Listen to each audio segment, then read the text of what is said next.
which is the placements, jobs, and livelihood. So we'd like to kick off this theme with a keynote address by Mr. Manish Mahendra Sabharwal, the founder and executive chairman of Team Lease Services Limited and India Life Pension Services Limited. So Manish is the chairman and founder of Team Lease Services, which is one of India's leading staffing and human capital firm. Team Lease is also implementing India's first vocational university and national PPP apprenticeship program. The company has hired 1.8 million employees over the last 15 years. Manish is also a member of the National Skill Mission, Central Advisory Board of Education, and has served on various policy committees for education, employment, and employability. He serves as an independent director on the board of the Reserve Bank of India and is a member of the advisory board of the Comptroller and Auditor General. He is also the managing trustee of New India Foundation's Fellowships books about 1947 and a columnist for Indian Express. He got his MBA from the Wharton School and an alumnus of Sri Ram College, Delhi and Mayo College, Ajmer. Thank you so much for joining us today, Mr. Manish. Yeah, hi. Hello, sir. Hi. Well, thank you for having me. I mean, it's a pleasure to be here. I think you guys are covering a lot of agenda over the few days, but I will just sort of focus my sort of talk. It's 15 minutes on productivity, because, you know, when I landed for the US in August 94 for my MBA, by September, I was asking myself, these Americans are smarter than us. Why are they richer than us? Clearly, there is something in the air which is making them more productive. I mean, why does Ram Bharose, who works 18 hours a day, make 50,000 rupees a year? And why does Joe Sixpack, who watches college football and drinks beer, make $50,000 a year? And then when I came back to India, it became even more obvious, right? After my MBA, it wasn't God's will that it should take 72 years for 1.3 billion Indians to cross the GDP of 66 million Britishers. Why is the GDP of Maharashtra with half the population of Pakistan equal to Pakistan? Why is the GDP of Karnataka with 1/3 the number of people of UP equal? Basically, poverty is about productivity, and the productivity of your geographies, the productivity of your firms, the productivity of your citizens. So I think, to me, that was really, really important to recognize that there was nothing cultural about poverty. You know, cultural explanations for poverty are at best the soft bigotry of low expectations, and at worst they are racism. So if this is really just a plumbing problem, which is the way I think about it, then what can we do about it? Because, you know, a more interesting question than why countries are poor is what can you do about it? And I'd obviously make the case that the infrastructure of opportunity, which is the 3 E's of education, employment, and employability, are really the infrastructure of opportunity. And they're much more closely related than most people think. You can't actually think about employability or skilling without thinking about employment. And in the last 10 years, it's become obvious that you can't think about employability without thinking about education. So in employability, in employment, which is really the exit gate of either the education or the employability system, it's clear what the problems are, right? We have inadequate formalization. We have 63 million enterprises in India, 12 million don't have an office, 12 million work from home, only 1 million pay social security. There are only 19,500 companies in India with a paid-up capital of more than 10 crores. So I think we need more formalization. There's inadequate industrialization. Only 45% of our labor force is still working on farms, and it generates only 14% of our GDP. There's inadequate financialization, because financialization is an important driver of productivity of firms and of individuals, and our credit to GDP ratio is 50%. Should be 100. China's 300 is probably the wrong number. And the most important one, which impacts all of us in our daily lives, is urbanization. India only has 52 cities with more than 1 million people. China has 375.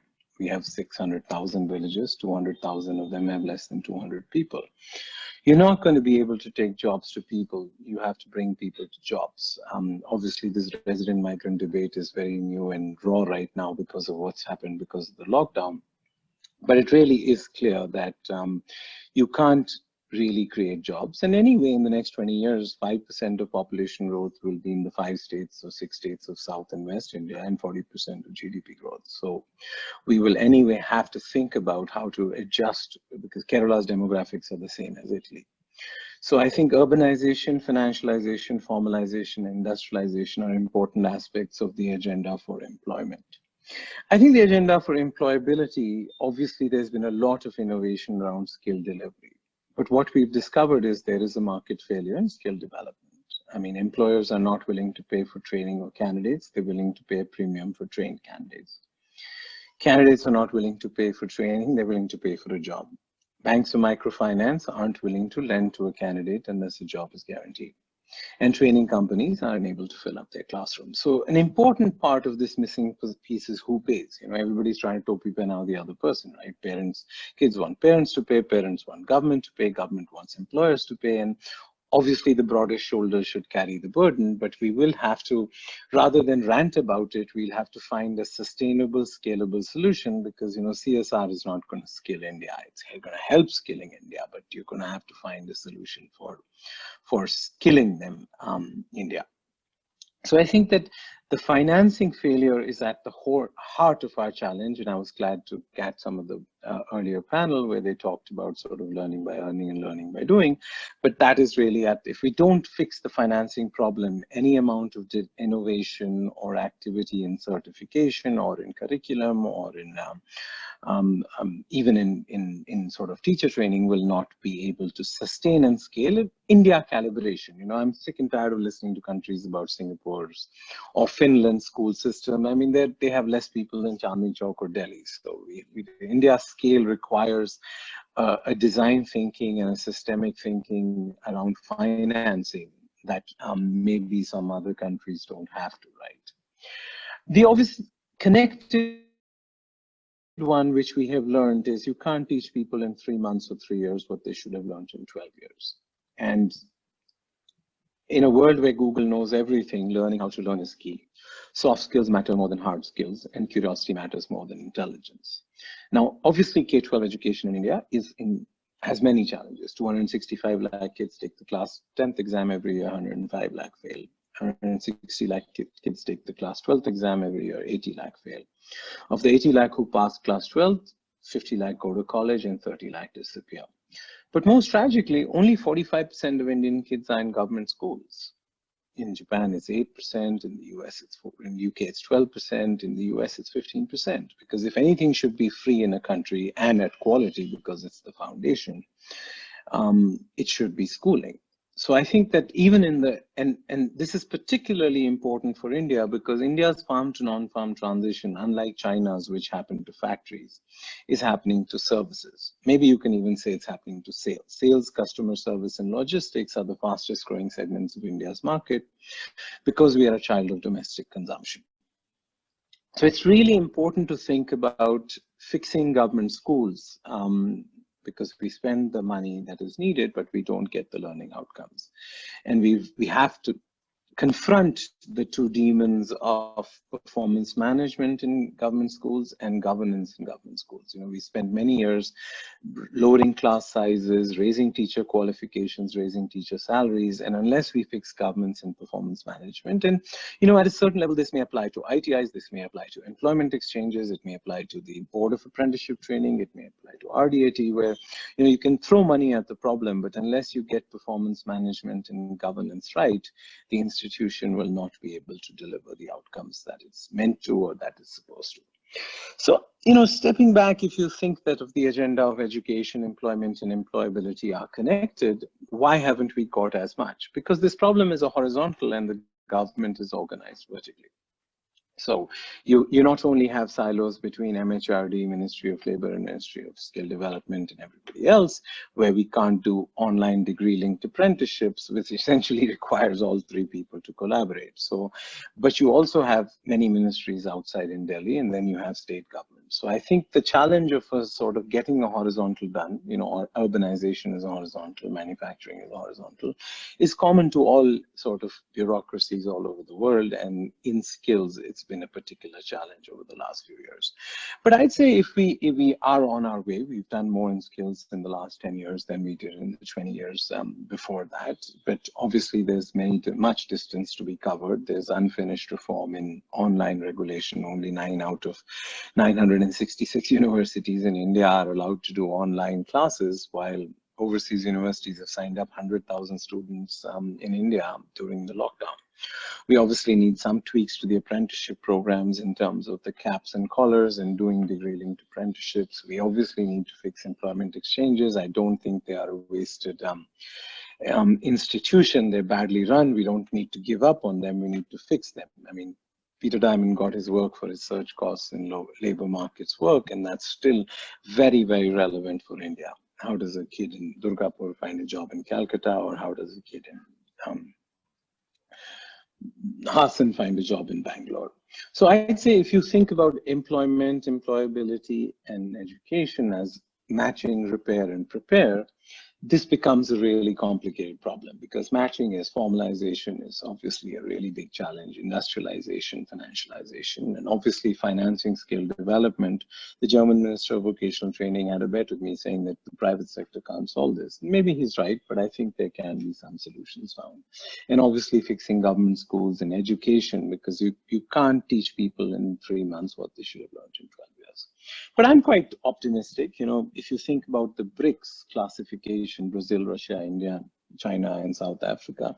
I mean, Brazil, Russia, and South Africa were misnomers for India, right? Because they are commodity economies. When they do well, India does badly because we import a lot of commodities.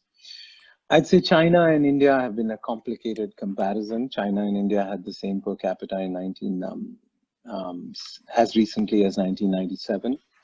But China had a different opening balance in 1978. Deng Xiaoping was very lucky, skilled, but he was also very lucky. China caught a 30-year super cycle of global growth, global trade, global openness to deconstruction of manufacturing supply chains. That's not the hand India has been dealt, and the COVID crisis may make globalization slow down even further.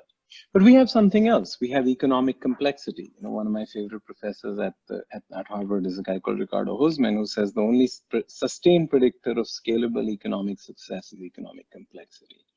And India is very economically complex. We make everything and do everything. We don't always do it well. We don't always do it at scale. But I think we're making huge progress. And 2 years ago, we overcame UK's GDP. Last year, we crossed France. Now there's only Germany, India is about 3 trillion, Germany is about 4 trillion, and Japan's in 5 trillion. We'd probably cross both those countries in the next 5 years. Obviously, the US at 21 trillion and China at 14 trillion now are far ahead of us. But we missed our tryst with destiny. There are 300 million people in India who will never read the newspaper that they deliver, or sit in the car that they clean, or send their kids to the school that they help build. But this is not a problem like cancer or climate change. It's a plumbing problem. And I think that now with the 3 E's, with repair, prepare, and matching becoming absolute clear agendas to everybody else, I think in the next 5 or 10 years, we will not only cross these 3 countries, but we will also raise our per capita GDP because of raising the productivity of the country, of our firms, and our individuals. So I'm probably going to stop there. I'm exactly on time.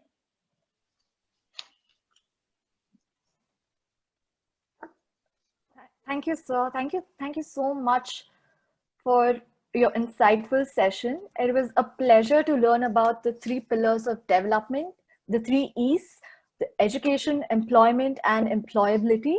We are really grateful to you for taking time to deliver this address and join Charcha 2020. Thank you, sir. We got to learn a lot from your session, sir. Thank you so much. Thank you very much. Bye.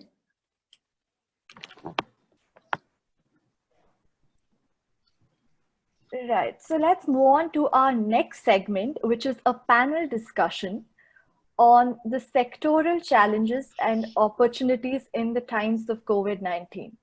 It's my pleasure to introduce the panelists for this session. Our first panelist is G. Raghavan, the CEO of Bharatiya Urban and the Independent Director of Amritanjan Healthcare Limited.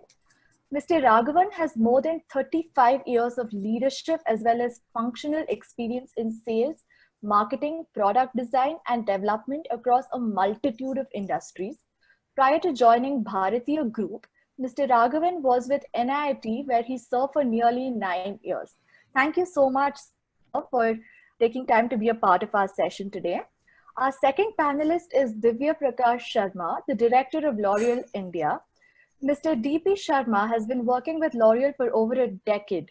He has been instrumental in training programs organized by L'Oreal in the country for years. Through the recent Matrix Hair Fest, the company has got many hairstylists and salon owners to one place and has helped them further develop their skills. Thank you so much, sir, for joining us today. Our third panelist is Ratan Keswani, the Deputy MD of Lemon Tree Hotels. Mr. Ratan Keswani has over 31 years of experience in managing high-performance teams across multiple functions and geographies. Mr. Keswani is a highly respected figure in the Indian hotel industry, having joined the Lemon Tree Group in May 2012. Welcome, sir. We are glad to have you here with us. Our fourth panelist is Vinay Gupta, the Vice Chair of Plumbing Sector Skill Council and the Chairman of Bathline India Private Limited. He is a pioneer in bringing the latest global technology in the industry to India.